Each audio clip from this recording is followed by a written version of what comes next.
Menerapkan perilaku taat hukum. Apa itu taat hukum? Taat hukum berarti mematuhi peraturan yang berlaku demi menciptakan masyarakat yang tertib dan harmonis. Satu, manfaat taat hukum antara lain menciptakan kehidupan yang aman, melindungi hak dan kewajiban setiap individu, serta mendukung pembangunan negara. Selain itu, taat hukum meningkatkan kepercayaan antar warga negara dan menjaga stabilitas sosial. Dua, akibat jika tidak taat hukum meliputi kekacauan sosial, hilangnya rasa aman, sanksi hukum seperti denda atau penjara, dan rusaknya citra negara di mata dunia. 3. Menumbuhkan kesadaran hukum. Untuk menumbuhkan kesadaran hukum diperlukan edukasi sejak dini, keteladanan dari pemimpin dan orang tua, serta sosialisasi peraturan secara sederhana agar mudah dipahami. Penegakan hukum yang tegas dan adil juga penting untuk memberikan efek jerak kepada pelanggar. Selain itu, kampanye kesadaran hukum dan membiasakan hidup tertib seperti mengantri dan mematuhi rambu lalu lintas dapat menjadi langkah awal membangun budaya taat hukum. Stop Bullying adalah seruan untuk menghentikan segala bentuk tindakan merugikan yang bertujuan menyakiti orang lain baik secara fisik, emosional, maupun sosial. Bullying merupakan perilaku agresif yang dilakukan secara berulang untuk mendominasi atau merendahkan korban. Satu, jenis-jenis bullying dapat dibedakan menjadi beberapa jenis. Bullying fisik melibatkan kekerasan seperti memukul, menendang, atau mendorong. Bullying verbal menggunakan kata-kata seperti hinaan, ejekan, atau ancaman untuk menyakiti perasaan korban. Bullying sosial terjadi ketika seseorang diisolasi dari kelompok atau menjadi korban rumor negatif. Sementara itu, cyberbullying menggunakan teknologi seperti media sosial atau pesan teks untuk mempermalukan atau mengintimidasi korban. 2. Dampak bullying sangat besar baik terhadap korban maupun pelaku. Korban bullying sering mengalami stres, depresi, rendah diri, bahkan trauma jangka panjang. Sedangkan pelaku bullying juga berpotensi mengalami masalah sosial karena perilaku agresif yang terus berkembang seperti kurangnya empati dan meningkatnya kecenderungan kekerasan.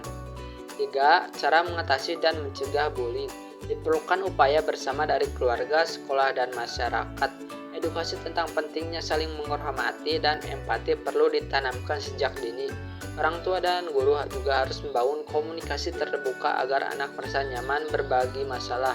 Sekolah perlu memiliki aturan tegas untuk menindak pelaku bullying, sementara kampanye anti-bullying dapat meningkatkan kesadaran publik. Substansi penegakan norma hukum adalah proses memastikan bahwa aturan-aturan hukum yang berlaku dijalankan dan dipatuhi oleh semua pihak. Proses ini bertujuan menciptakan keteraturan, keadilan, dan kepastian hukum di masyarakat. 1. Elemen utama penegakan norma hukum ada 4. Pertama, norma hukum yaitu aturan tertulis seperti undang-undang atau aturan tidak tertulis seperti adat yang menjadi dasar tindakan. Kedua, penegak hukum seperti polisi, jaksa, hakim, atau institut lain yang bertugas menjalankan hukum. Ketiga, masyarakat yang menjadi sasaran penerapan norma hukum. Terakhir, sarana dan prasarana yaitu fasilitas atau teknologi pendukung proses penegakan hukum.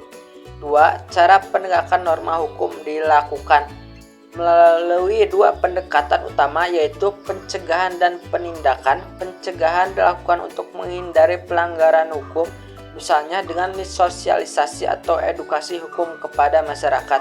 Penindakan dilakukan ketika terjadi pelanggaran hukum melalui langkah-langkah seperti penyelidikan, penangkapan, hingga proses pengadilan dan pemberian sanksi.